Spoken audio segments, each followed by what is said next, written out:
So hello. चलो आज हम लोग अपना शुरू करते हैं CAFM का रेशियो एनालिसिस का लास्ट क्लास, ठीक है। जिसमें हमने बाकी रेशियोज को तो डिस्कस कर लिया था। एक्चुअली रेशियो में मेरे को लगता है हम लोग बहुत आस्ते आस्ते चल रहे हैं, लेकिन ठीक भी है क्योंकि एक एक बार आपके एग्जाम में 15-15 नंबर का भी आया हुआ है। और अगर आप लोग फॉर्मूला से बहुत अच्छे स्टिक रहे और आप लोगों को कॉन्सेप्ट समझ आ गया तो आपसे कोई भी टाइप का सम आराम से डील हो जाएगा, इतना मेरा गारंटी है। तो इसीलिए रेशियो में चलो टाइम लग रहा है, लेकिन ऐसा नहीं है कि हमारा टाइम कहीं ना कहीं वेस्टेज हो रहा है। चलो आज हमारा प्रॉफिटेबिलिटी रेशियो है। बाकी टाइप के रेशियो तो हमने समझ लिए थे। आज हम लोग करते हैं अपना प्रॉफिटेबिलिटी रेशियो, ठीक है। प्रॉफिटेबिलिटी रेशियो, एक्चुअली मैंने प्रॉफिटेबिलिटी रेशियो के लिए आपके लिए कोई अलग से क्वेश्चन मैंने रेडी करके नहीं लाया हूँ। मैं खाली पहले आप लोगों को CS की बुक से जितना चीज हो सकता है मैं आपको समझा दे रहा हूँ। मैं विद एग्जाम्पल आप लोगों को समझा दे रहा हूँ।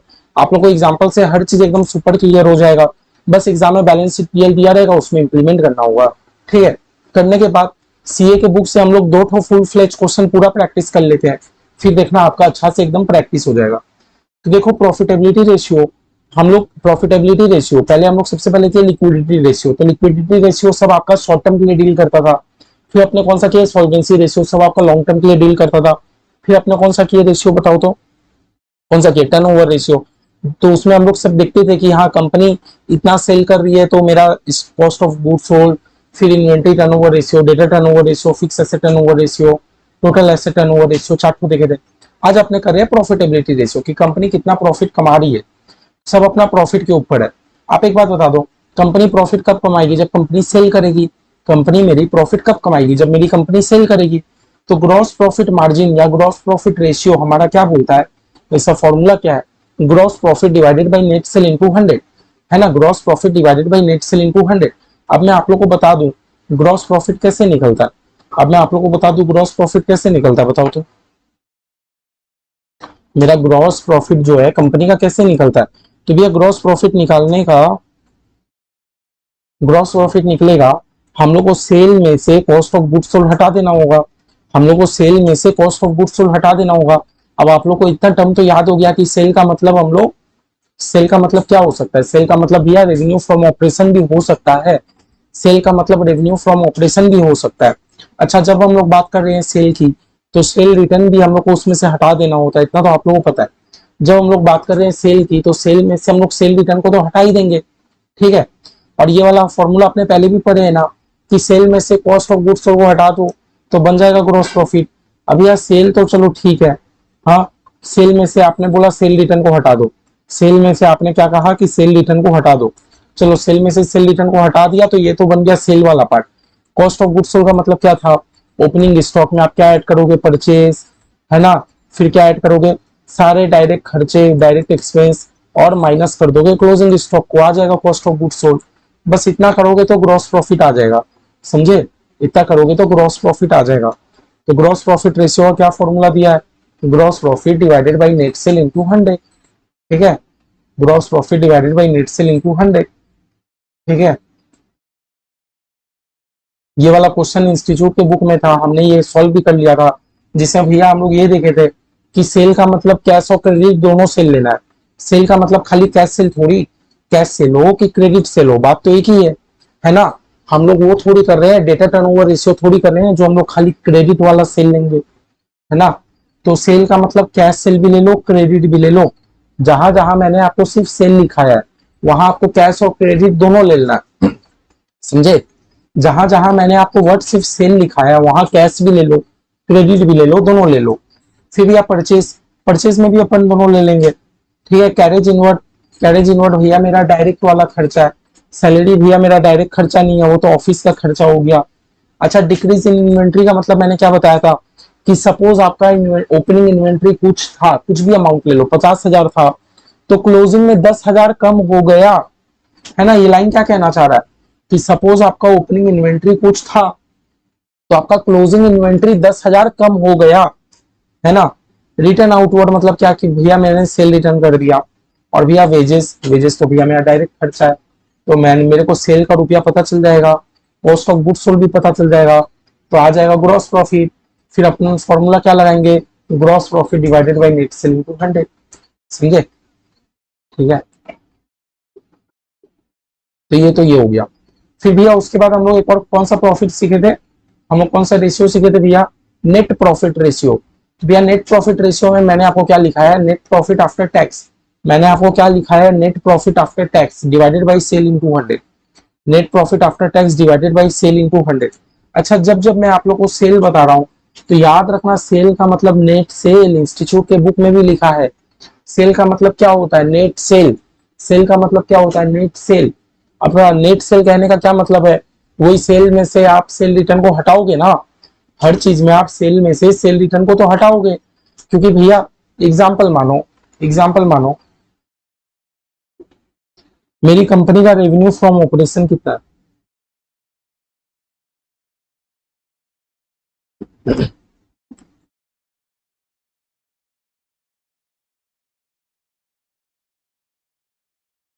मेरी कंपनी का रेवेन्यू फ्रॉम ऑपरेशन है 80 लाख का। मान लो 80 लाख का रेवेन्यू फ्रॉम ऑपरेशन है, ठीक है। लेकिन रिटर्न आउटवर्ड, अच्छा सॉरी, मेरे से एक मिस्टेक हो गया था। इसके बाद पहले वाले जो सम्स थे ना, पहले वाले जो सम्स थे, इसमें रिटर्न आउटवर्ड लिखा था। रिटर्न आउटवर्ड का मतलब क्या कि मैंने परचेस करके रिटर्न कर दिया, मैंने परचेस करके रिटर्न कर दिया, ना कि सेल रिटर्न, ठीक है। मेरे को अभी याद है। तो भैया रिटर्न इनवर्ड हुआ है मेरा 20 लाख का, समझ रहे हो। आपका रेवेन्यू फ्रॉम ऑपरेशन मतलब सेल। आप दुनिया को ये बोलते फिरोगे कि मैंने 80 लाख का सेल किया, 80 लाख का सेल किया, ये तो गलत है ना। क्योंकि भैया आपने 80 लाख का सेल किया, मैं मानता हूं, मैं नहीं मना कर रहा कि आपने 80 लाख का सेल नहीं किया, मैं एकदम मानता हूं कि आपने 80 लाख का सेल किया। लेकिन भैया 20 लाख का सामान आपके पास रिटर्न भी तो आ गया। ये 20 लाख का ऐसा सामान था जो कि मेरे कस्टमर ने एक्सेप्ट ही नहीं किया, कस्टमर ने मुझे रिटर्न कर दिया, समझ रहे हो। तो फाइनली मेरा नेट सेल कितना का हो रहा है, फाइनली मेरा नेट सेल कितने का हो रहा है, 80 में से 20 दिया तो 60 लाख का नेट सेल हो रहा है, 60 लाख का नेट सेल हो रहा है। कहने का मतलब समझ रहे हो। आपको लग रहा है कि आपने 80 लाख का सेल किया, लेकिन 20 लाख का तो रिटर्न आ गया ना। तो फाइनली आपने नेट नेट में सेल कितने का किया, 60 लाख का नेट सेल किया, समझ रहे हो। तो नेट प्रॉफिट रेशियो में अपने क्या बोलते हैं, net profit after tax divided by sale into 100। भैया नेट प्रॉफिट आफ्टर टैक्स कहने का मेरा क्या मतलब है, तो सुनो, नेट प्रॉफिट आफ्टर टैक्स कहने का मेरा क्या मतलब है। मैंने आपको कहा था सबसे पहले मेरी कंपनी में क्या होता है, रेवेन्यू फ्रॉम ऑपरेशन। मेरी कंपनी में क्या होता है, रेवेन्यू फ्रॉम ऑपरेशन, है ना। रेवेन्यू फ्रॉम ऑपरेशन मतलब सेल। मेरी कंपनी कुछ सेल करेगी, है ना। सेल में से भैया मेरी कंपनी क्या हटाएगी बताओ तो, सेल में से भैया, हाँ, कॉस्ट ऑफ गुड्स सोल्ड अगर हटा देगी, हाँ, है ना, कॉस्ट ऑफ गुड्स सोल्ड, सारा कॉस्ट ऑफ गुड्स सोल्ड हटा देगा, तो भैया आ गया मेरी कंपनी के पास ग्रॉस प्रॉफिट। मेरी कंपनी के पास क्या आ गया, ग्रॉस प्रॉफिट आया कि नहीं। हाँ, फिर भैया इसमें सारा कंपनी अपना इनडायरेक्ट खर्चे माइनस करेगी, इनडायरेक्ट खर्चे माइनस करेगी। अब भैया एक बच्चे के मन में डाउट होगा कि भैया आपने डायरेक्ट खर्चे तो माइनस ही नहीं किए, तो मेरे भाई कॉस्ट ऑफ गुड्स सोल्ड के अंदर ही तो डायरेक्ट खर्चा है, ये तो अपने देखे थे, कॉस्ट ऑफ गुड्स सोल्ड के अंदर ही तो डायरेक्ट खर्चा होता है ना। अब यह सारा इनडायरेक्ट खर्चा अगर मेरी कंपनी माइनस कर देती है तो अपना आ जाता है EBITDA, earning before interest tax depreciation amortisation. और भैया ये एबिडा को अपने दूसरे लैंग्वेज में ऑपरेटिंग प्रॉफिट भी बोल सकते हैं। ये जो एबिडा है इसको अपने दूसरे लैंग्वेज में ऑपरेटिंग प्रॉफिट भी बोल सकते हैं, ठीक है। इसमें से भैया मेरी कंपनी डिप्रिसिएशन हटा देगी। आप लोग को ये पता है depreciation amortisation is a same thing. अब आप लोग को कंफ्यूजन नहीं होना चाहिए। इसमें से भैया अपने डिप्रिसिएशन हटा देंगे, एमोटाइजेशन हटा देंगे।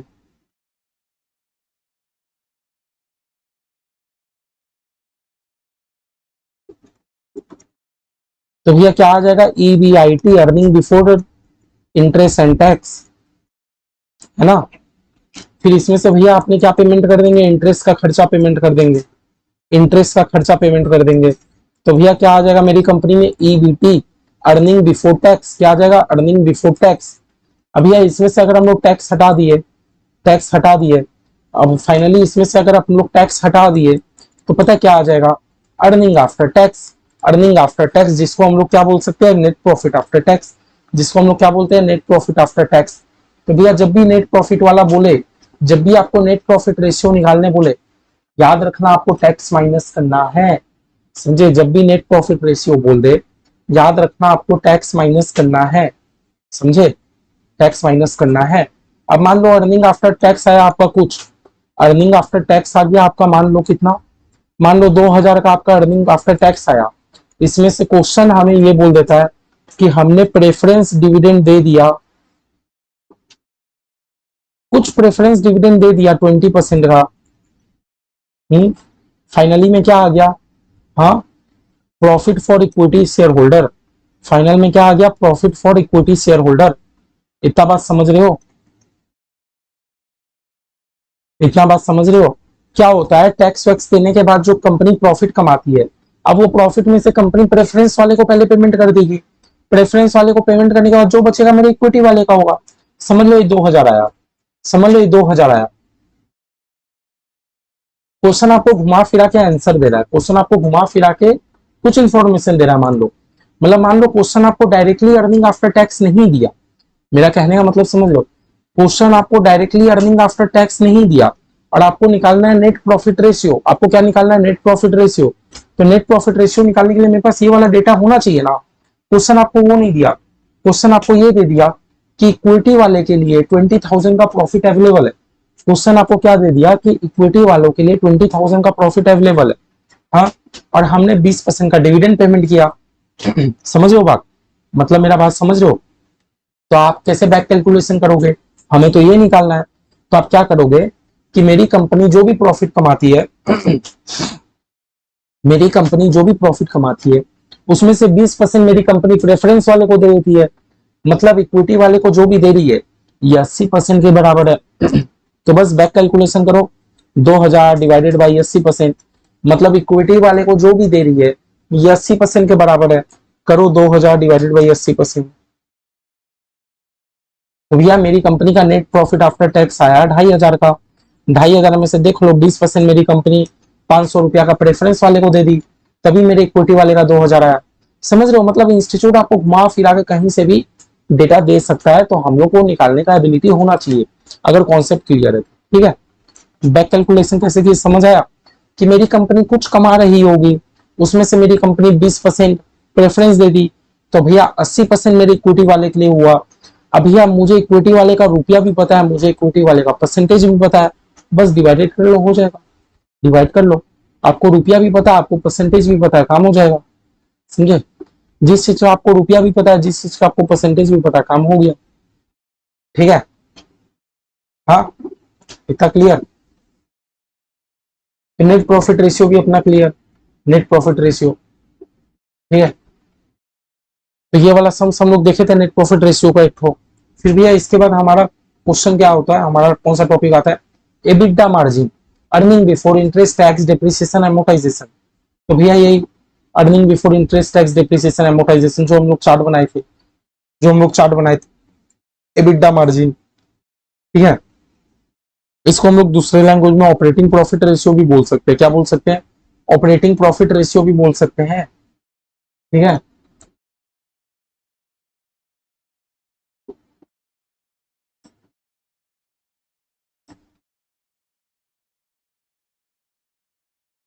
EBITDA margin.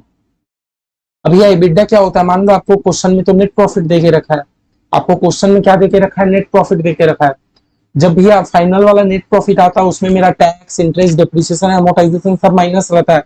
हम लोग को तो बिफोर वाला चाहिए, तो भैया बिफोर जाने के लिए क्या करूंगा, सब में ऐड बैक कर दो, आ जाएगा एबिटा। और नहीं तो भैया वो रास्ता नहीं, वो रास्ता नहीं, तो जो मैंने अभी चार्ट बनाया है ये रास्ता से भी हम लोग जा सकते हैं। बस आपको earning before interest tax depreciation amortisation निकालना है, डिवाइडेड बाई सेल अमाउंट लेना है, 200 कर देना। समझे, समझे। फिर भैया था हमारा return on asset. Return on asset का तो भैया हमारा सिंपल फॉर्मूला था कि प्रॉफिट आफ्टर टैक्स लेना है डिवाइडेड बाई एवरेज में टोटल एसेट करना है 200। ये तो भैया सिंपल है। अर्निंग पावर, अर्निंग पावर में मैंने आपको क्या बताया था, EBIT divided by average total asset, है ना।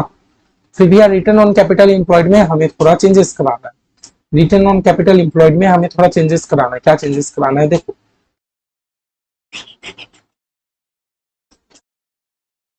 एक्चुअली देखो रिटर्न ऑन कैपिटल इंप्लॉयड का फॉर्मूला एवरेज टोटल एसेट तो होना नहीं चाहिए, है ना।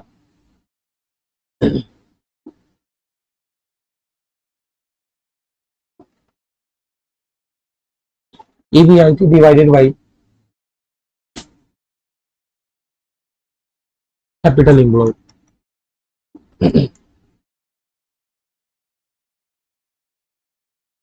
हमारा जब भी रिटर्न ऑन कैपिटल एम्प्लॉयड निकलेगा तो रिटर्न ऑन कैपिटल एम्प्लॉयड का क्या फॉर्मूला होगा? EBIT divided by capital employed, EBIT divided by capital employed. आप अगर अपना ये भी चेक करोगे, हमारे सीए बुक का अगर आप सम्स चेक करोगे, एक second, return on capital employed,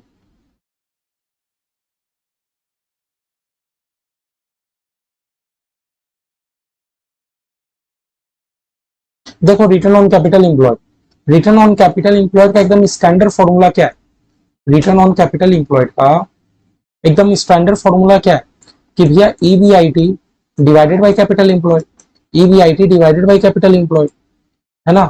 हमारा रिटर्न ऑन कैपिटल एम्प्लॉयड का बड़ा स्टैंडर्ड फॉर्मूला है EBIT divided by capital employed. मतलब जो नीचे डिनोमिनेटर है ना, डिनोमिनेटर में अपने कैपिटल एम्प्लॉयड को कंसीडर करते हैं, डिनोमिनेटर में अपने कैपिटल एम्प्लॉयड को ही कंसीडर करते हैं, समझ गए। डिनोमिनेटर में अपने क्या चीज को कंसीडर करते हैं? कैपिटल एम्प्लॉयड को। लेकिन भैया आप इसमें से 1 माइनस टैक्स और कर देना, अगर टैक्स का फिगर दिया रहेगा तो आप 1 माइनस टैक्स कर देना। 1 माइनस टैक्स करना मतलब नहीं समझ आ रहा है कि ईबीआईटी में से आप टैक्स को हटा दे रहे हो। जो भी हमारा ईबीआईटी आ रहा है, ईबीआईटी में से हम लोग टैक्स को हटा दे रहे हैं। देखो ना, हमारा इंस्टीट्यूट भी हटा के रखा है सीए वाला, ईबीआईटी में से टैक्स को हटा के रखा है। ईबीआईटी में से टैक्स को हटा दिया तो बन गया पोस्ट टैक्स, टैक्स के बाद वाला।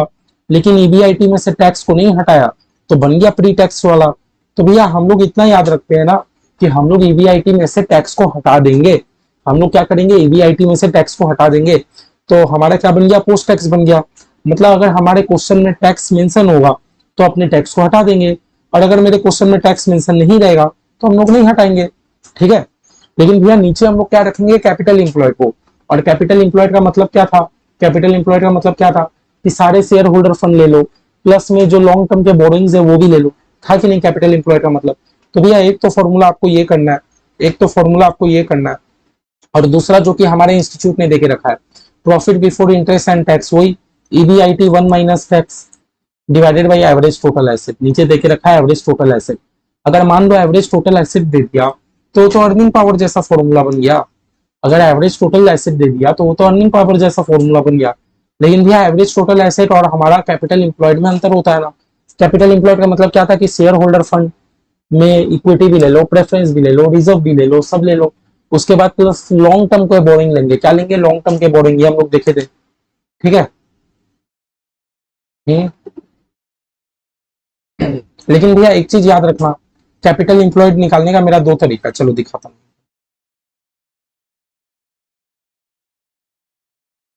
यहां मेरा आता है लायबिलिटीज, यहां आता है मेरा एसेट्स, आप लोगों को पता है। यहां आता है लायबिलिटीज, यहां आता है एसेट्स। अब लायबिलिटीज में मेरा क्या आता है? Share holder fund. Share holder fund में मेरा इक्विटी वगैरह सब हो गया मान लो, प्लस में लॉन्ग टर्म बोरिंग्स।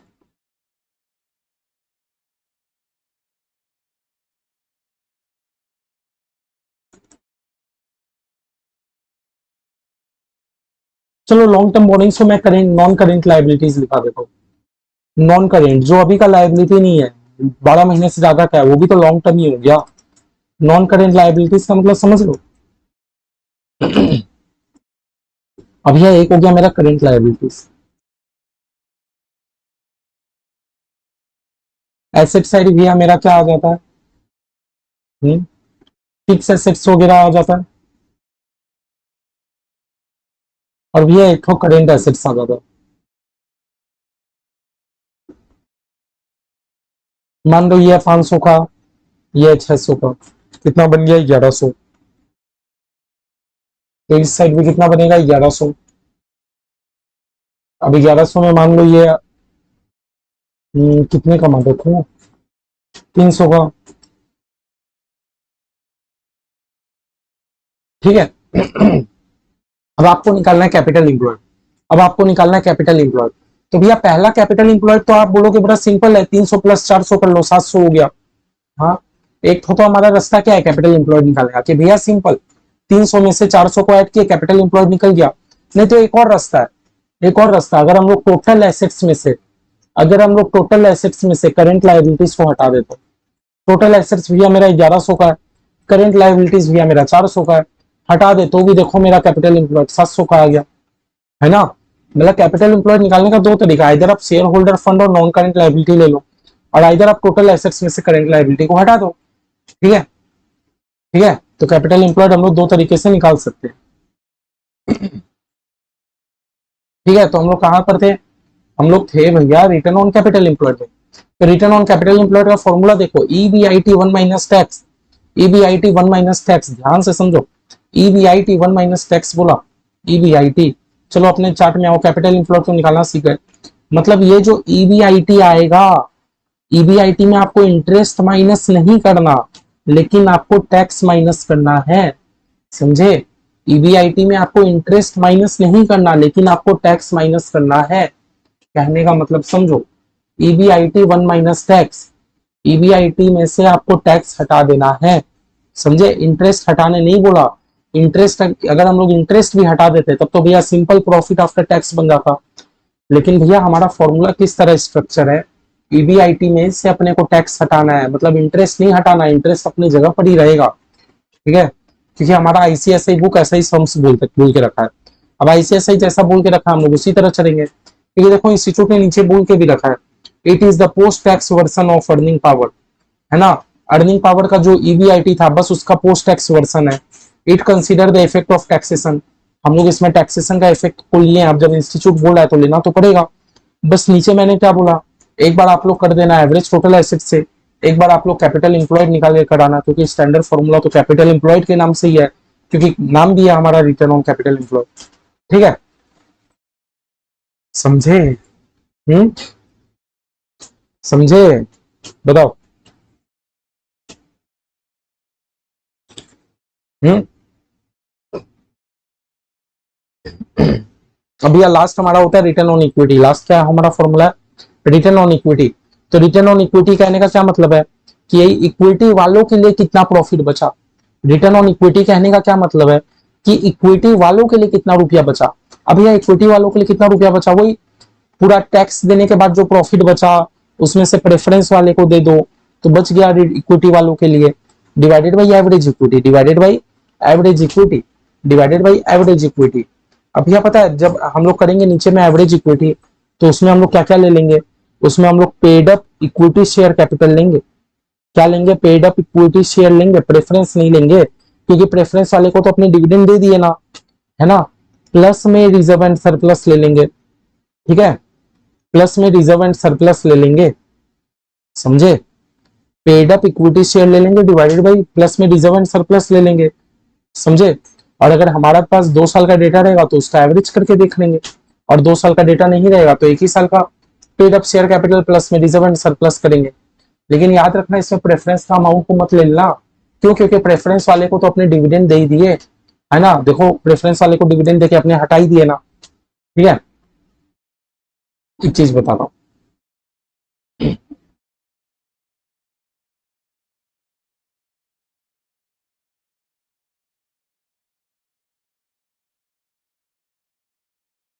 यहाँ मेरा एसेट्स होगा, वहां मेरा लाइबिलिटीज होगा, जैसा कि मैंने बताया।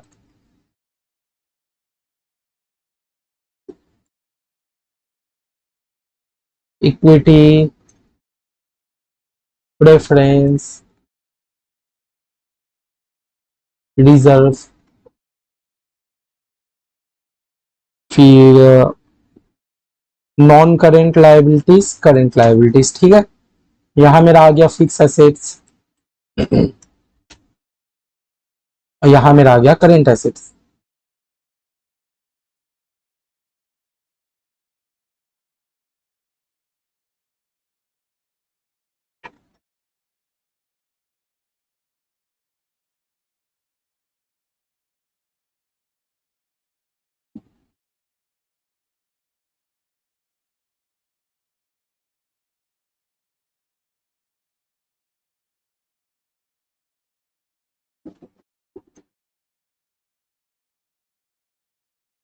ठीक है, मैच हो गया। 2200, 600, 700, 1000, नहीं ये 700 कर देता हूँ। ठीक है, मैच हो गया, बैलेंस शीट मैच हो गया ना। अब देखो हम लोग, मैंने आपको क्या निकालने बोला, रिटर्न ऑन इक्विटी। मैंने आपको क्या निकालने बोला, रिटर्न ऑन इक्विटी। तो भैया वो तो हम लोग को पीएल से पता चल जाएगा कि इक्विटी वालों के लिए कितना प्रॉफिट बचा। वो इक्विटी वालों के लिए कितना प्रॉफिट बचा ये हम लोग को कहां से पता चलेगा, ये तो हम लोग को पीएल से पता चलेगा। पीएल से कैसे पता चलेगा, क्योंकि जो नेट प्रॉफिट आफ्टर टैक्स आएगा उसमें से हम लोग प्रेफरेंस वाले को डिविडेंड दे देंगे, बचा कुछ ही मेरा इक्विटी वालों के लिए profit, divided by average equity. Average equity में मैंने आपको क्या लेने बोला, इक्विटी का अमाउंट ले लो, जो भी रिजर्व एंड सरप्लस रहेगा उसका ले लेना, ठीक है, जो भी रिजर्व एंड सरप्लस रहेगा उसका ले लेना। अब यह एक बात मैं आप लोग को पहले मतलब समझा रहा हूं, जो हमारा रिटर्न ऑन इक्विटी वाला फॉर्मूला है, इसको हम लोग एक और नाम देते हैं, इसको हम लोग एक और नाम देते हैं रिटर्न ऑन नेटवर्थ। क्या नाम देते हैं, रिटर्न ऑन नेटवर्थ। इसको एक और नाम दे देते हैं रिटर्न ऑन नेटवर्थ। अब यह नेटवर्थ मतलब क्या होता है, नेटवर्थ अब क्या खेत की मूली है, नेटवर्थ का मतलब बता दो। चलो नेटवर्थ का मतलब मैं आप लोगों को बता दूं। देखो नेटवर्थ का मतलब होता है टोटल एसेट्स माइनस में आउटसाइडर लायबिलिटी। अगर मैं एकदम शॉर्ट में फॉर्मूला आप लोगों को बताऊं तो, एकदम फॉर्मूला याद करने का जरूरत नहीं है, समझने का जरूरत है। नेटवर्थ, नेटवर्थ का मतलब क्या होता है कि भैया टोटल एसेट्स में से, टोटल एसेट्स में से आप बाहर के कर्जे को हटा दो। पहले मेरा बात सुनो, आपके कंपनी में आपको एसेट दिख रहा है 1800, 400, 2200 का, क्या जरूरी है सारा एसेट्स आपका खुद का है?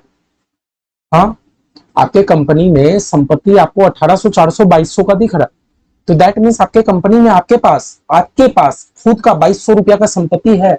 मैं बोल रहा हूं नहीं, हो सकता है एसेट्स बदले में लोन लेके आया हो, है ना, लोन के बदले में एसेट आया। तो भैया नेटवर्थ मतलब क्या होता है कि सारा कर्जा उर्जा हटाने के बाद मेरे पास खुद का क्या चीज बचा। नेटवर्थ मतलब क्या होता है कि मेरी कंपनी के पास कितने की संपत्ति है और सारा कर्जा क्लियर करने के बाद खुद का मेरे पास कितना रुपया बचा, वो होता है नेटवर्थ। ओनर लोग का, मालिक लोग का खुद का कितना रुपया बचा, वो होता है नेटवर्थ।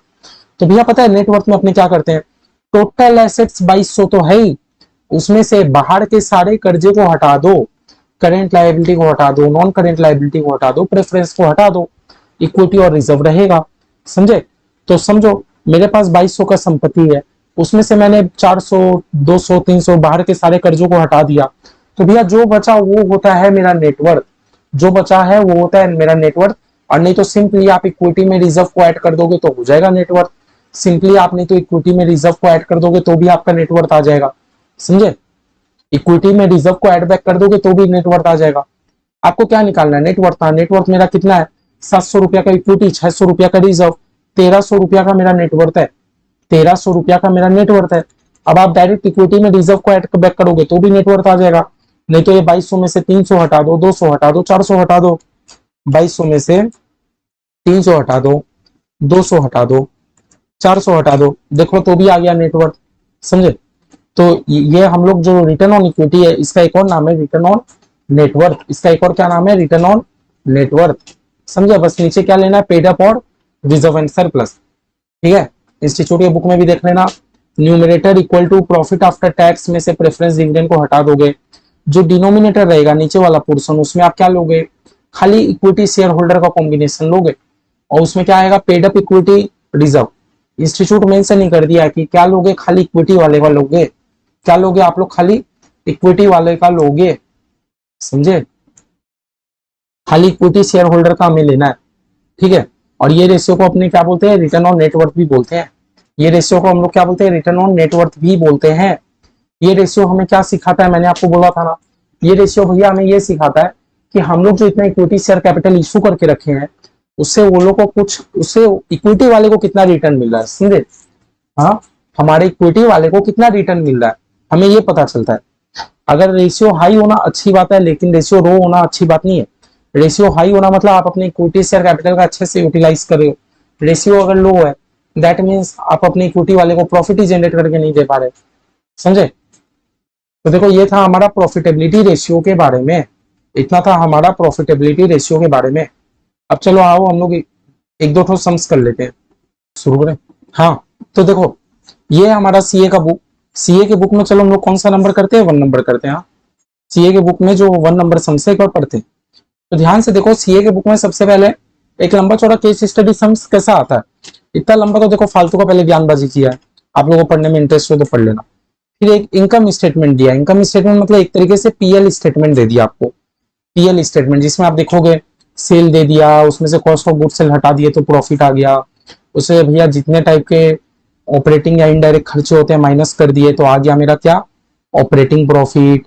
इसमें से हम लोग, ये होगा मेरा मतलब डिप्रिसिएशन एमोटाइजेशन नहीं है तो माइनस नहीं किया, फिर भी इंटरेस्ट पेमेंट करते, टैक्स पेमेंट करते, डायरेक्ट नेट प्रॉफिट दे दिया। ठीक है, मतलब भैया कुछ है नहीं। फिर भैया ये हमें बैलेंस शीट देखे दो साल का, आपको क्या क्या निकालने बोल रहा है, 21-22 का भी, 22-23 का भी ग्रॉस प्रॉफिट रेशियो, 21-22 का भी, 22-23 का भी ग्रॉस प्रॉफिट रेशियो, 2021-22, 2022-23,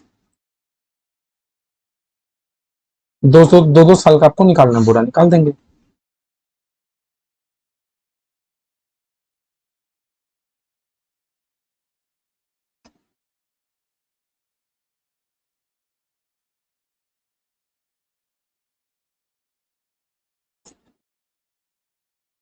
दो साल का आपको निकालने बोला। सबसे पहले क्या निकालने बोला, ग्रॉस प्रॉफिट रेशियो।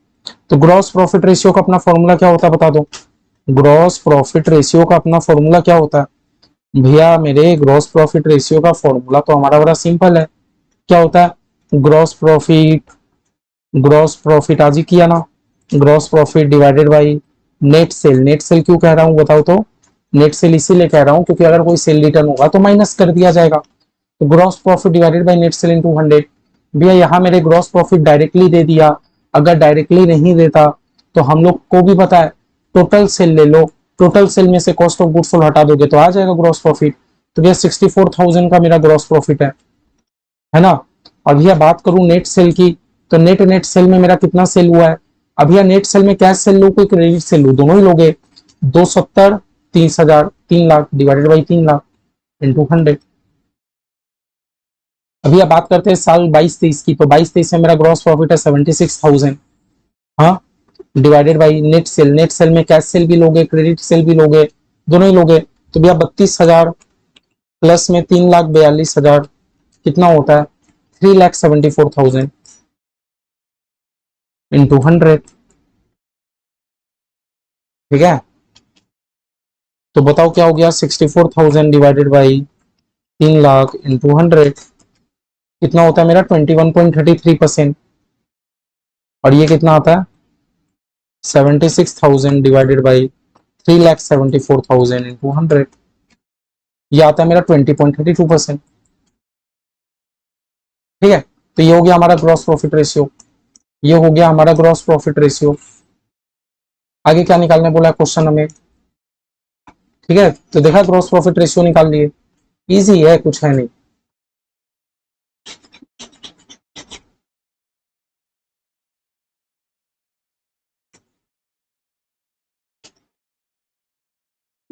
ठीक है, तो देखो 21.3% और 20% हमारा भी आ गया, 21.3% और 20% हमारा भी आ गया।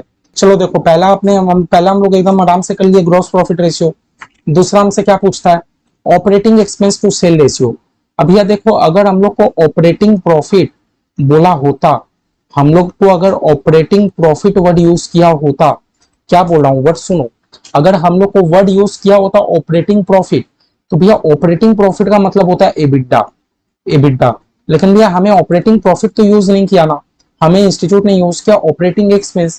तो हमारे केस में ऑपरेटिंग एक्सपेंस देखो हमें स्ट्रेट फॉरवर्ड मेंशन है, ऑपरेटिंग एक्सपेंस हमें दिया वही है, सारे ऑपरेटिंग एक्सपेंस मिलाकर 49,000, सारे ऑपरेटिंग एक्सपेंस मिलाकर 57,000।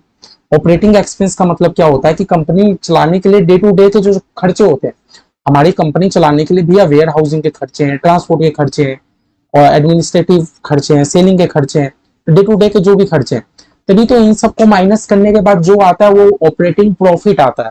अब हमारा क्वेश्चन हमसे ऑपरेटिंग प्रॉफिट रेशियो नहीं पूछा, हमारा क्वेश्चन पूछता है ऑपरेटिंग एक्सपेंस रेशियो। तो भैया ऑपरेटिंग एक्सपेंस रेशियो कितना हो गया बताओ तो।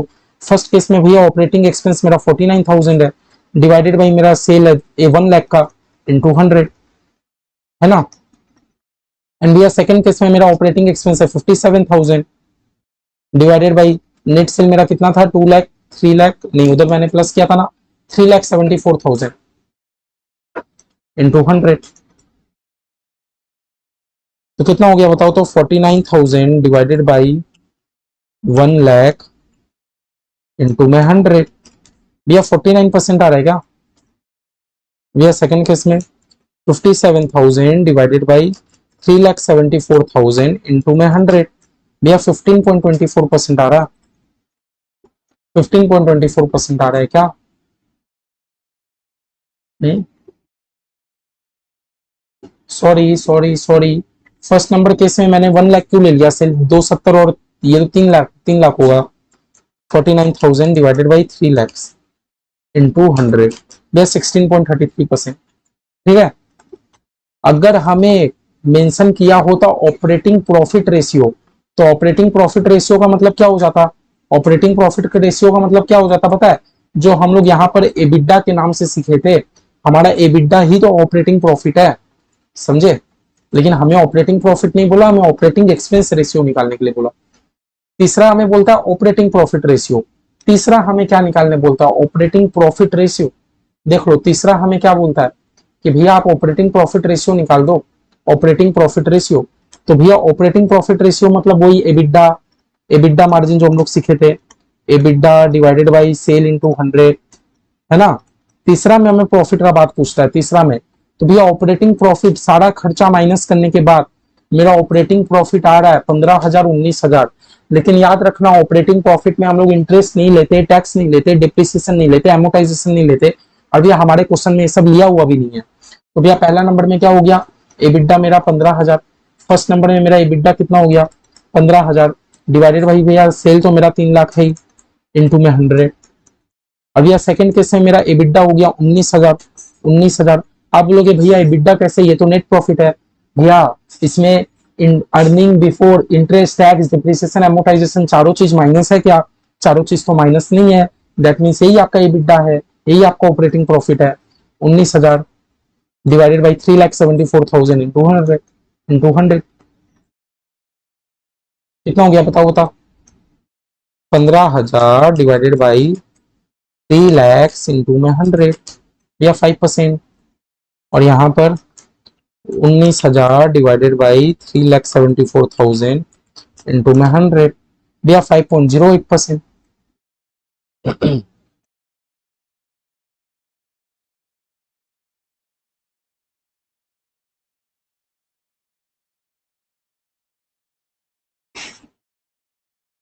समझे? तो ये भी क्लियर है ऑपरेटिंग प्रॉफिट रेशियो। उसके बाद भैया हमसे पूछता है कैपिटल टर्नओवर रेशियो। उसके बाद हमसे क्या पूछता है? Capital turnover ratio. क्या पूछता है? Capital turnover ratio. तो भैया कैपिटल टर्नओवर रेशियो पूछ रहा है। Capital turnover ratio, capital turnover ratio हम लोग तो जैसा कुछ पढ़े नहीं। क्या हम लोगों ने कुछ कैपिटल टर्नओवर रेशियो जैसा पढ़ा? आओ देखते हैं टर्नओवर रेशियो में। टर्नओवर रेशियो में आओ भैया, हम लोग तो टर्नओवर रेशियो में हम लोग पढ़े थे इन्वेंट्री टर्नओवर रेशियो, फिर पढ़े थे हम लोग डेटर्स टर्नओवर रेशियो, फिर भी हम लोग पढ़े थे ये fix asset turnover ratio, total assets turnover ratio. तो भैया कैपिटल टर्नओवर रेशियो जैसा तो हमने कुछ पढ़ा नहीं, तो हम लोग इसको सॉल्व भी नहीं करेंगे। सीए के बुक में बहुत सारा एक्स्ट्रा एक्स्ट्रा फॉर्मूला दिया हुआ है। फिर भी हमारा क्या है? Stock turnover ratio. स्टॉक मतलब इन्वेंट्री टर्नओवर रेशियो, स्टॉक मतलब इन्वेंट्री टर्नओवर रेशियो, है ना? तो इन्वेंट्री टर्नओवर रेशियो का क्या फॉर्मूला है?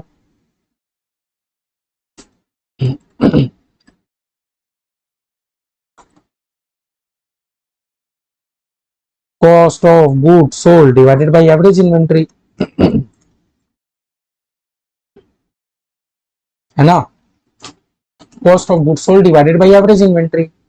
ठीक है, हमारा फॉर्मूला क्या है? Cost of good sold divided by average inventory. भैया कॉस्ट ऑफ गुड सोल्ड क्या होगा? कॉस्ट ऑफ गुड सोल्ड भैया देख ही रखा है 2,36,000।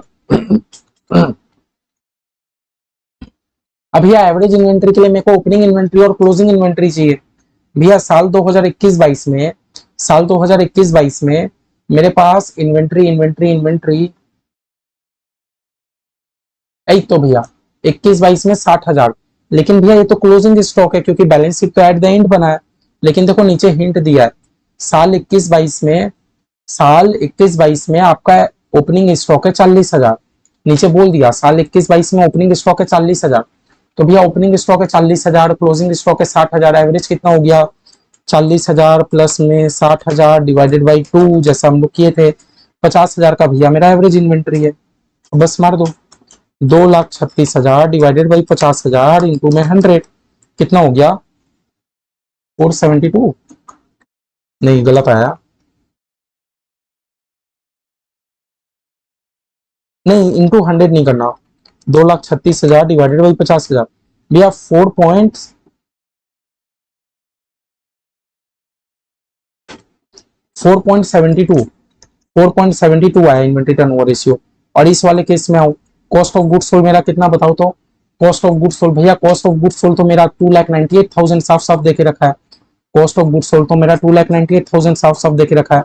अब भैया जब बात करते हैं एवरेज इन्वेंट्री की, तो भैया इस केस में तो हमें एवरेज पता चल जाएगा, ओपनिंग ये क्लोजिंग ये डिवाइडेड बाई 2, 2 साल का बैलेंस शीट देके रखा है। तो भैया 60,000 प्लस में 94,000 डिवाइडेड बाई 2 कितना होता है, 77,000। चलो करो 2,98,000 डिवाइडेड बाई 77,000 कितना होता है, 3.87 आंसर। ठीक है, तो ये हो गया हमारा इन्वेंट्री टर्नओवर रेशियो भी। आगे भी हमसे क्या पूछता है, net profit to net worth ratio. Net profit to net worth ratio कर लेंगे भैया, कोई बड़ा बात नहीं है।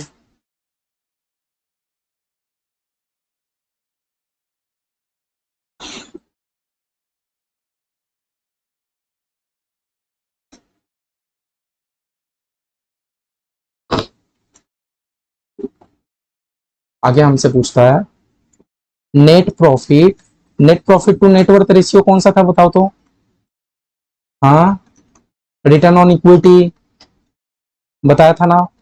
नेटवर्थ रेशियो मतलब कौन सा, रिटर्न ऑन इक्विटी, जिसमें भैया हम लोग फाइनल वाला प्रॉफिट लेते हैं, इक्विटी वाले के लिए कितना प्रॉफिट बचा। अभी हम मेरे को प्रेफरेंस डिविडेंड वगैरह तो बोल के नहीं रखा है, तो यही वाला मेरा फाइनल प्रॉफिट हो गया इक्विटी वालों के लिए। अगर मेरे क्वेश्चन में प्रेफरेंस डिविडेंड दिया होता, टैक्स दिया होता, तो हम लोग सब माइनस करके निकाल लेते फाइनल वाला प्रॉफिट।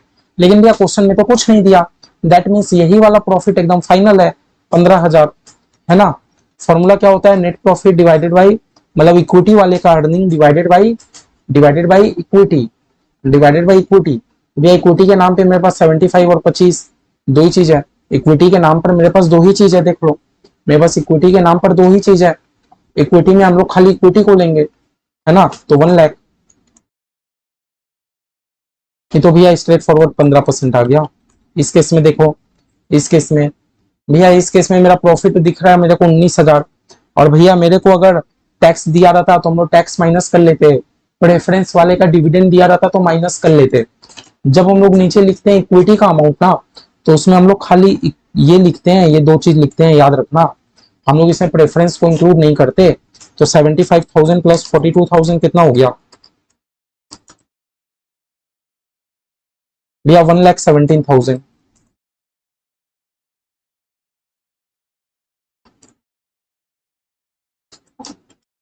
ये हो गया भैया 16.23%। ठीक है, देख लो, ठीक है। अब एक्चुअली हमारा जो आईसीआईसीआई का बुक है, हमारा आईसीआईसीआई का बुक हमें इसमें भी एवरेज करने बोलता है। आप हमारे आईसीआईसीआई का बुक देखोगे तो वो हमें बोलता है इक्विटी को एवरेज करने, इक्विटी एवरेज करने को बोलता है। लेकिन जो सीए का बुक है वो इक्विटी को एवरेज नहीं करता। ठीक है, एग्जाम में अगर 2 साल का डेटा रहेगा तो आप एक बार नॉर्मल भी कराना, आप एक बार एवरेज भी करके आ जाना, दोनों आंसर एक्सेप्टेबल है, कोई दिक्कत नहीं होगा। फिर भी आप बोला रिसीवेबल कलेक्शन पीरियड, मतलब ये कहना चाह रहा है कि आप रिसीवेबल, आप जो मतलब उधारी में सामान बेच रहे हो, आप उससे कितना दिन में कलेक्ट कर लेते हो। तो भैया कितना दिन में कलेक्ट कर लेता हूँ, इसके लिए तो सबसे पहले मेरे को डेटर्स टर्नओवर रेशियो निकालना होगा। मैं कितना दिन में भी कलेक्ट करूँ, सबसे पहले तो मुझे क्या निकालना होगा, डेटर्स टर्नओवर रेशियो निकालना होगा। अगर डेटर्स टर्नओवर रेशियो ही नहीं निकलेगा तो मेरे को कैसे पता चलेगा। सबसे पहले तो भैया मुझे डेटर्स टर्नओवर रेशियो निकालना पड़ेगा ना। तो चलो डेटर्स टर्नओवर रेशियो निकालते हैं। डेटर्स टर्नओवर रेशियो का क्या फॉर्मूला होता है, net credit sale divided by average debtors, यही तो फॉर्मूला होता है। तो भैया मैंने उधारी में कितना सामान बेचा, मैंने उधारी में कितना सामान बेचा, तो देखो ना, मैंने उधारी में 2,70,000, 3,42,000, है ना, 2,70,000, और यहाँ पर उधारी में मैंने 3,42,000 का सामान बेचा, है ना।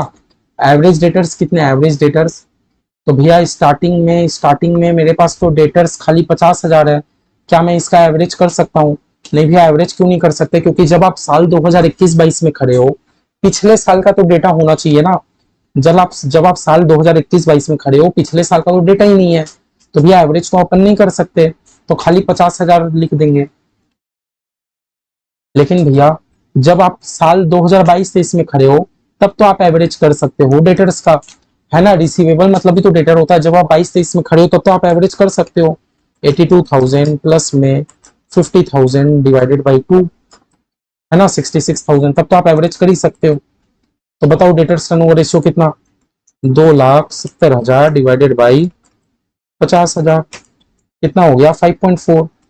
और यहाँ कितना हो गया 3,42,000 डिवाइडेड बाई 66,000, भैया इधर हो गया मेरा 5.18, है ना। अब एवरेज कलेक्शन पीरियड, एवरेज में हम लोग कितना दिन में कलेक्शन कर लेते हैं, तो भैया मैंने इसके लिए क्या बोला था, अगर क्वेश्चन में कुछ डेट मेंशन हो तो ले लेना, नहीं तो 365 दिन ले लेना। हमारे क्वेश्चन में कुछ मेंशन नहीं है। 365 divided by debtors turnover ratio, है ना, तो 365 दिन डिवाइडेड बाई 5.4 आया मेरा, कितना होता है, मतलब भैया अप्रोक्स मेरे को 68 डेज लग जाता है कलेक्शन करने में। इसमें भैया 365 divided by debtors turnover ratio मतलब 5.18।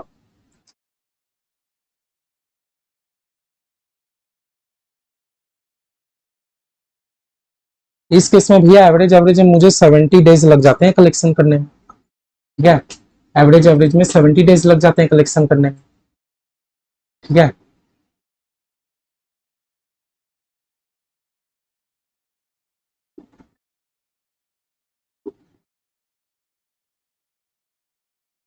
ठीक है भैया,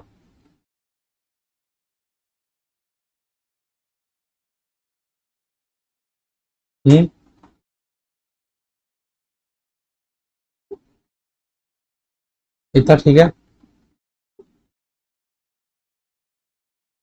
ठीक है इतना,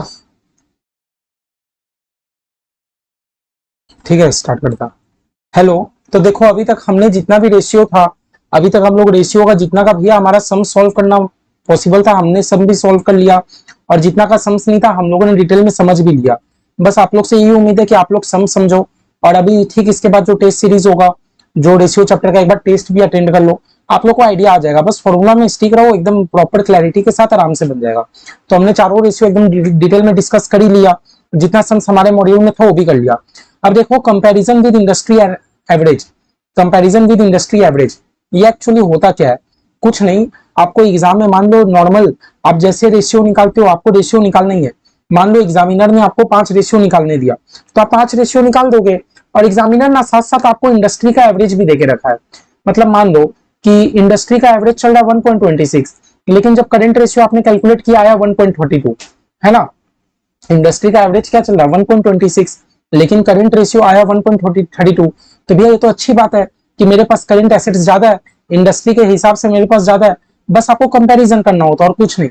नॉर्मल सम्स ही आएंगे, वो सम्स में क्या रहेगा, आपको 4 या 5 रेशियो निकालने के लिए दे दिया जाएगा, और साथ ही साथ इंडस्ट्री का क्या एवरेज चल रहा है ये भी आपको दे दिया जाएगा। बस आपको कंपेयर करना है कि आपका क्या आंसर आया और क्वेश्चन में इंडस्ट्री वालों का क्या एवरेज में चल रहा है, दोनों को कंपेयर करके बस आपको कमेंट पास करना होता है और कुछ नहीं, ठीक है। ठीक है, तो देखो ये सारे हमने फॉर्मूलाज कर लिए, सारे हमने फॉर्मूलाज कर ही लिए, ठीक है। आगे देखो हमारा एक लास्ट टॉपिक बचता है भैया ड्यू पॉइंट एनालिसिस। क्या बचता है हमारा, due point analysis. Due point analysis क्या नाम है हमारा, ड्यू पॉइंट एनालिसिस। ये खत्म कर लेते, ड्यू पॉइंट एनालिसिस।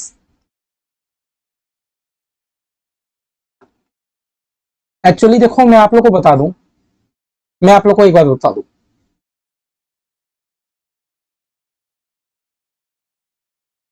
आप लोगों ने ये निकालना सीखा था return on equity, return on equity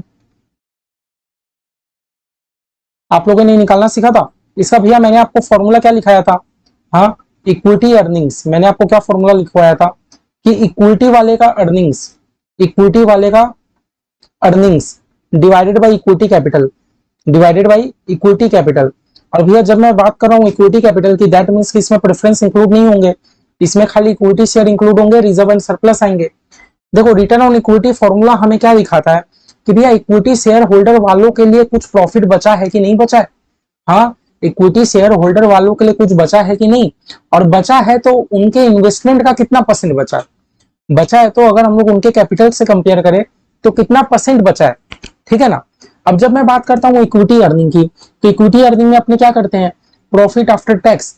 equity earning में अपन क्या करते हैं, प्रॉफिट आफ्टर टैक्स लेते हैं, उसमें से प्रेफरेंस डिविडेंड को हटा देते हैं। प्रॉफिट आफ्टर टैक्स लेते हैं, उसमें से प्रेफरेंस डिविडेंड को हटा देते हैं।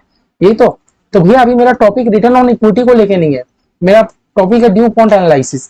देखो due point analysis return on equity के लिए एक बात बोला, बोला देखो देखो मेरे भाई, जब आप खाली रिटर्न ऑन इक्विटी आप फॉर्मूला यूज करोगे, जब आप खाली एक कंपनी का आप कौन सा फॉर्मूला यूज करें रिटर्न ऑन इक्विटी, तो आपको ये तो पता चल गया कि मेरे इक्विटी वाले कमा रहे हैं, कितना परसेंट कमा रहे हैं। जैसे मान लो मैं एक एग्जांपल ले रहा हूँ, पूरा टैक्स वैक्स देने के बाद, प्रेफरेंस डिविडेंड देने के बाद मेरी कंपनी के पास 1.5 लाख रुपए बचे हैं। कितने बचे, 1.5 लाख। हाँ, लेकिन मेरी कंपनी में 20 लाख का इक्विटी कैपिटल है, मेरी कंपनी में 20 लाख का इक्विटी कैपिटल है, एक एग्जांपल है। पूरा प्रेफरेंस डिविडेंड वगैरह देने के बाद मेरी कंपनी में 1.5 लाख का अर्निंग्स अवेलेबल है, और मेरे कंपनी में इक्विटी शेयर कैपिटल 20 लाख रुपए का है, ठीक है। तो मेरा बताओ तो रिटर्न ऑन इक्विटी कितना, 1.5 लाख डिवाइडेड बाई 20 लाख, ठीक है। कितना हो गया भैया, 7.5%। 7.5%। मेरे कंपनी का रिटर्न ऑन इक्विटी कितना है, 7.5%। दैट मीन्स मेरे इक्विटी शेयर होल्डर ने जितना रुपया कंपनी में लगा के रखा है उसका 7.5% उनको रिटर्न मिल रहा है। मेरे कंपनी में मेरे इक्विटी वालों ने जितना रुपया लगा के रखा उसका 7.5% उनको रिटर्न मिल रहा है, एकदम क्लियर इंडिकेशन है। हाँ लेकिन अब ड्यू पॉइंट एनालिसिस आपसे ये पूछना चाह रहा है कि ये 7.5% जो कमा रहे हैं रिटर्न ऑन इक्विटी, ये किस कारण से वो लोग कमा रहे हैं। क्या आपकी कंपनी ने सेल यानी कि रेवेन्यू फ्रॉम ऑपरेशन ज्यादा दिखाया था, क्या आपकी कंपनी में सेल बहुत अच्छा हुआ था, मतलब मेरा कहना मतलब समझ रहे हो। रिटर्न ऑन इक्विटी से आपको पता तो चल गया कि आपके इक्विटी शेयर होल्डर ने कितना रुपया कमाया, लेकिन अब जब हम लोग आते हैं ड्यू पॉइंट एनालिसिस में, तो ये आपको रियल पिक्चर बताता है कि ये आपको रियल पिक्चर ये आइडेंटिफाई करने में बताता है कि ये 7.5% मेरी कंपनी क्यों कमाई एक्स्ट्रा, किस कारण से कमाई। क्या मेरी कंपनी में सेल ज्यादा किया था, नहीं तो भैया क्या इस साल एक्सपेंस बहुत कम था मेरी कंपनी का, अगर एक्सपेंस कम था तो ऑब्वियसली प्रॉफिट ज्यादा ही होगा। नहीं तो भैया क्या मेरे कंपनी का एसेट बेटर परफॉर्म कर रहा था। हाँ, ये हमें बताता है ड्यू पॉइंट एनालिसिस। आओ एक बार हम लोग ड्यू पॉइंट एनालिसिस में आते, एग्जाम में आता है इससे क्वेश्चन। देखो एक बार पढ़ते हैं। The DuPont analysis is used to measure the company financial performance in more detail by showing how the net profit margin, ठीक है, and the rate of return on equity, ठीक है। जैसे मान लो रिटर्न ऑन इक्विटी, जब भी बात करेगा ड्यू पॉइंट एनालिसिस की, जब भी बात करेगा ड्यू पॉइंट एनालिसिस का, तो ड्यू पॉइंट एनालिसिस में हम लोग निकालेंगे रिटर्न ऑन इक्विटी। देखो मेरा बात, एग्जाम में आपको नॉर्मल रिटर्न ऑन इक्विटी निकालने को दिया है, तब तो आप निकाल ही दोगे। आपको एग्जाम में बोला है कि रिटर्न ऑन इक्विटी निकालो बाय ड्यू पॉइंट एनालिसिस, तब तो आप ड्यू पॉइंट एनालिसिस से निकालोगे। जब भी ड्यू पॉइंट एनालिसिस बोलेगा आपको 3 फॉर्मूला का यूज करना है। एक्चुअली फॉर्मूला हमारा वही है। देखो मैंने आपको क्या फॉर्मूला लिखा है, equity earning divided by equity capital. मैंने आपको फॉर्मूला क्या लिखाया,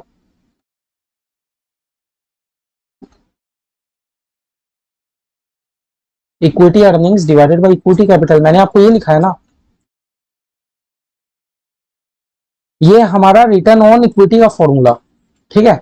अब आप एक काम करो, अगर आप दोनों जगह सेल और सेल ऐड कर दो, इंटू कर दो। क्या मैं इंटू कर सकता हूँ भैया, अल्टीमेट नेट इफेक्ट तो नहीं लिया रहा है। मैंने ऊपर में भी सेल के साथ नीचे इंटू कर दिया, नीचे में भी सेल के साथ मैंने इंटू कर दिया।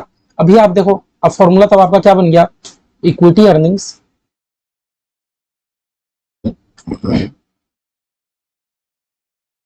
डिवाइडेड बाई, सेल को यहां ले ले रहा हूं इंटू में sale divided by equity capital, ठीक है। Sale divided by equity capital, ये हो गया। अब भैया मैं क्या करता हूं, ये हमारा हो गया। अब मैं क्या करता हूं, ऊपर नीचे दोनों जगह टोटल एसेट से डिवाइड कर देता हूं।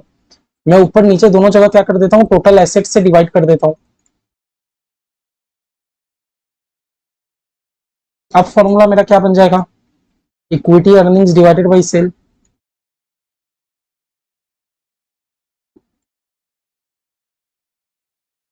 इनटू में sale divided by total assets को यहां ले आओ, इनटू में टोटल एसेट्स तो ऊपर में ही है, total assets divided by equity capital. ये बना भैया आपका फाइनल फॉर्मूला आपका ड्यू पॉइंट एनालिसिस का। अल्टीमेटली देखो हम लोग रिटर्न ऑन इक्विटी निकाल रहे हैं, क्योंकि देखो सेल कट जाएगा, टोटल एसेट कट जाएगा, अल्टीमेट बचेगा क्या, equity earning divided by equity capital.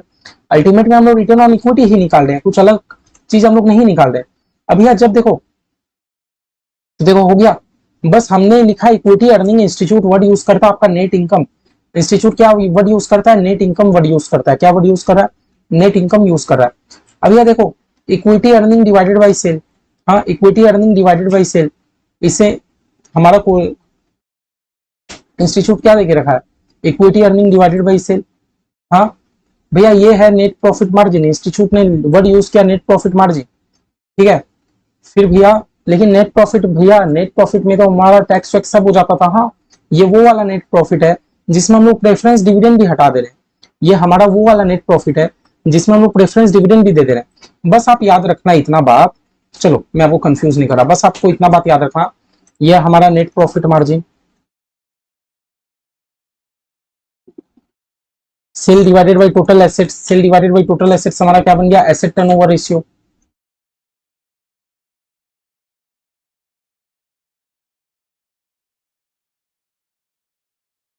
और भैया total assets divided by equity capital, ये हमारा बन गया फाइनेंशियल लीवरेज। सब समझा रहा हूँ, ये हमारा क्या बन गया, फाइनेंशियल लीवरेज। तो भैया देखो फॉर्मूला तो देखो तीनों याद करने पड़ेंगे फॉर्मूला, और अगर आप याद नहीं करोगे तो मैंने आपको जैसे ब्रेक ब्रेक करके बताया ऐसे भी कर सकते हो, ठीक है। जब भी बोलेगा ड्यू पॉइंट एनालिसिस तो हम लोग को तीनों एरिया पे चेक करना होगा। अब यह देखो तीनों एरिया पे क्या चेक करना होगा, सबसे पहले जो नेट प्रॉफिट मार्जिन है, मतलब देखो भैया रिटर्न ऑन इक्विटी को हम नॉर्मली कैलकुलेट कर सकते थे, हाँ नॉर्मल में भी करते तो एक ही बात आता, ऐसे भी कैलकुलेट करोगे तो आंसर एक ही आएगा।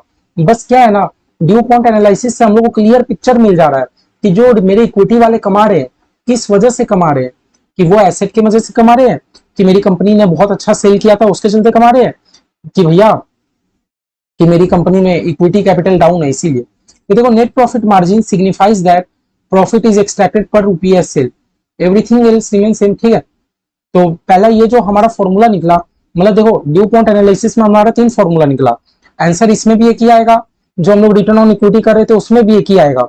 दोनों में डिफरेंस क्या है, सिर्फ रिटर्न ऑन इक्विटी आप निकालोगे तो आपको क्लियर पिक्चर पता नहीं चलेगा कि मेरे इक्विटी वाले किस एरिया से कमा रहे हैं, ठीक है। लेकिन भैया इसमें हमें क्लियर पिक्चर मिल जाएगा, नेट प्रॉफिट मार्जिन से मेरी कंपनी कमा रही है। नहीं तो भैया asset turnover ratio, this ratio is an efficiency measurement used to determine how effectively a company uses its assets to generate revenue। इस एसेट टर्नओवर रेशियो से हमें क्या पता चलेगा कि मेरी कंपनी अपना एसेट को ज्यादा यूटिलाइज करके मेरी कंपनी रेवेन्यू जनरेट कर रही है ना। तो समझ लो तीनों आपका अलग अलग आ गया, तीनों को आप मल्टीप्लाई करोगे तो आपका रिटर्न ऑन इक्विटी आ गया, और आपको एकदम क्लियर दिख जाएगा कि नहीं मेरा नेट प्रॉफिट मार्जिन बहुत ज्यादा था, मेरी कंपनी का एसेट टर्नओवर रेशियो बहुत ज्यादा था, मेरी कंपनी का फाइनेंशियल लेवरेज बहुत ज्यादा था। समझ लो financial leverage measures whether a company finance the purchase of asset through debt और इक्विटी। ये हमें क्या दिखाता है कि मेरी कंपनी, फाइनेंशियल लेवरेज हमें क्या दिखाता है कि मेरी कंपनी ने डेट ज्यादा लेके रखा है कि इक्विटी का यूज ज्यादा कर रहा है ना। मेरी कंपनी डेट ज्यादा यूज कर रही है कि इक्विटी का यूज ज्यादा कर रही है, ठीक है। तो ये है 3 फॉर्मूला, ये है 3 फॉर्मूला। हाँ अब एक बार हम लोग ये देखते हैं, समझ देखते हैं। देखो क्या बोल रहा है, ए लिमिटेड है बी लिमिटेड है, एग्जैक्ट आपके कॉपी पेस्ट एग्जाम में एक बार समझ आया हुआ है, एकदम कॉपी पेस्ट। भैया देखो मेरी कंपनी ने सेल किया इतने इतने का, ए लिमिटेड अलग बी लिमिटेड अलग, नेट प्रॉफिट इतने इतने का दिया है, और भैया नेट एसेट्स दे के रखा है, नेट एसेट्स, हाँ टोटल इक्विटी दे के रखा है, ठीक है। हमें क्या चाहिए भैया, सबसे पहले के लिए हमें चाहिए net profit divided by sale, दूसरे के लिए चाहिए sale divided by total assets, तीसरे के लिए हमने क्या चाहिए, total assets divided by total equity. 3 चीज भैया हमारे पास है, 3 चीज हमारे पास है, लो तीनों चीज हमारे पास है। नेट प्रॉफिट मार्जिन निकल गया, एसेट टर्नओवर रेशियो निकल गया, फाइनेंशियल लेवरेज निकल गया, तीनों जैसा जैसा था। अब यह रिटर्न ऑन इक्विटी है, फिर हम लोग तीनों को मल्टीप्लाई करके निकाल लेंगे। अब यह बात है on the basis of comparison, on the basis of comparison, आओ कंपैरिजन में हम लोग जाते हैं। भैया देखो रिटर्न ऑन इक्विटी सबसे ज्यादा कौन कंपनी कमा के दे रहा है, भैया बी लिमिटेड ज्यादा कमा के दे रहा है। The ratio return on equity of B Limited is 3% higher than A Limited. जो बी लिमिटेड का रिटर्न ऑन इक्विटी है मेरे ए लिमिटेड से हायर ही है, 3% ज्यादा ही है, ये तो 23% ही है, 26% है। सो एक जन को क्या लगेगा कि बी लिमिटेड का बहुत अच्छा फाइनेंशियल है, बी लिमिटेड ज्यादा इक्विटी वाले को अर्निंग दे रहा है, ज्यादा रिटर्न दे रहा है। तो भैया आपको क्या लग रहा है कि नहीं बी लिमिटेड तो ज्यादा अच्छा है। लेकिन भैया अगर आप ड्यू डीपर लुक में जाओगे, ड्यू पॉइंट एनालिसिस करोगे, तो आपको कुछ डिफरेंट स्टोरी देखने को मिलेगा। क्या देखने को मिलेगा? While the net profit margin of the two company are similar. जब हम लोग नेट प्रॉफिट मार्जिन का बात करते हैं, जब हम लोग सबसे पहला ड्यू पॉइंट एनालिसिस में तो 3 फॉर्मूला है ना, जब सबसे पहला फॉर्मूला का बात कर रहे हैं तो भैया पहला फॉर्मूला में तो ए लिमिटेड और बी लिमिटेड दोनों इक्वल है ना, है ना, बल्कि भी हाँ दोनों इक्वल है, कुछ ज्यादा डिफरेंस नहीं है। फिर भैया जब आते हैं हम लोग एसेट टर्नओवर रेशियो में, तो एसेट टर्नओवर रेशियो तो मेरे ए लिमिटेड का ज्यादा अच्छा है, बी लिमिटेड का एसेट टर्नओवर रेशियो बहुत डाउन है। अगर आप एसेट टर्नओवर रेशियो को ज्यादा अच्छे से देखो तो ए लिमिटेड का एसेट टर्नओवर रेशियो ज्यादा है, तो दैट मींस ए लिमिटेड अपने एसेट्स को बहुत ही अच्छा यूटिलाइज कर रहे हैं बी लिमिटेड से, है ना, as can be seen in the asset turnover ratio. पहले से आपको पता चल गया कि नेट प्रॉफिट कौन ज्यादा अच्छा कमा रहा है, दूसरे से आपको पता चल गया कि एसेट को कौन ज्यादा यूटिलाइज कर रहा है अच्छा। तो भैया देखो कहने का बस मतलब ये है, ऊपर ऊपर से देखने में आपको लग रहा है बी लिमिटेड तो बहुत अच्छा है, बहुत अच्छा है, लेकिन डीपर लुक में जाओगे ना तो देखो हमें क्या पता चला, ए लिमिटेड और बी लिमिटेड दोनों का नेट प्रॉफिट मार्जिन एक ही है, आसपास ही है। एसेट टर्नओवर रेशियो में बात करें तो ए लिमिटेड ज्यादा अच्छा परफॉर्म कर रहा है। अभी आप बात करते हैं फाइनेंशियल लेवरेज की, हाँ फाइनेंशियल लेवरेज की, also be limited RO is enhanced by taking a high financial leverage. भैया देखो फाइनेंशियल लेवरेज मेरे बी लिमिटेड का ज्यादा कैसे आ गया बता रहा हूँ। लास्ट फॉर्मूला क्या है फाइनेंशियल लेवरेज का? Total assets divided by total equity.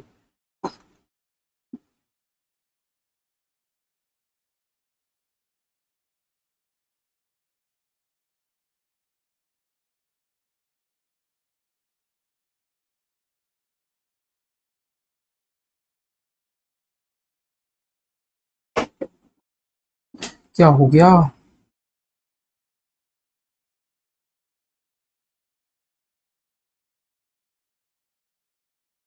सुनना, हम बता रहे हैं फाइनेंशियल लेवरेज का फॉर्मूला क्या था?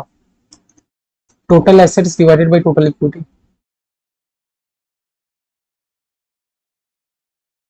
अब भैया मान लो एक बार डेटा मानो, डेटा मानो, हाँ डेटा मानो, मैं आपको 2 एग्जांपल दे रहा हूँ।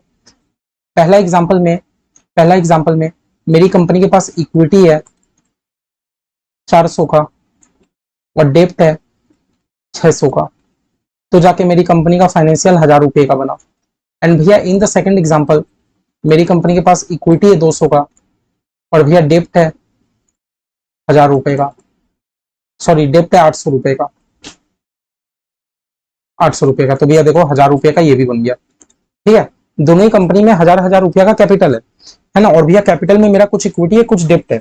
अब भैया हम लोग ये वाला फॉर्मूला में फिट करते हैं, टोटल एसेट्स हमें नहीं पता, तो वही बात जितना मेरा लाइबिलिटी उतना ही मेरा एसेट्स। भैया पहला एग्जांपल में लेते हैं 1000 रुपया एसेट्स, टोटल इक्विटी मेरा 400, टोटल इक्विटी मेरा 400 कितना आया बताओ तो?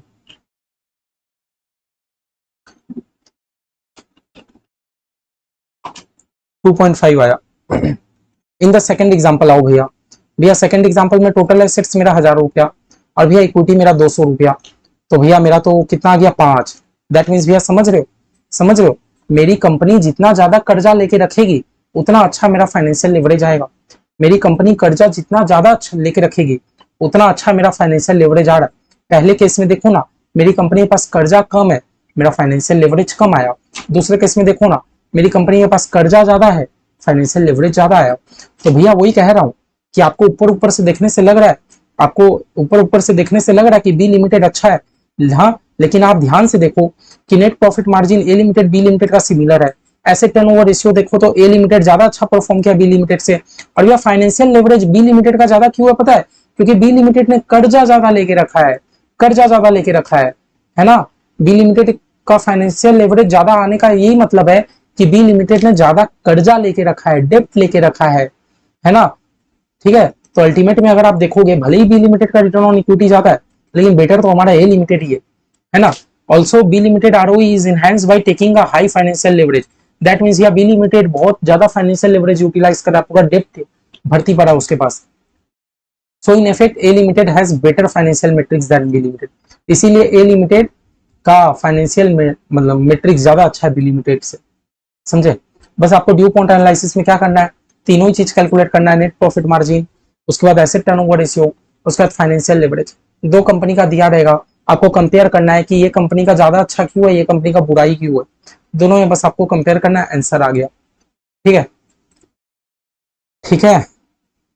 और इसी के साथ चलो आज के दिन अलविदा देता हूँ। आप लोग का रेशियो पूरा खत्म हो गया, बहुत अच्छे से खत्म हो गया।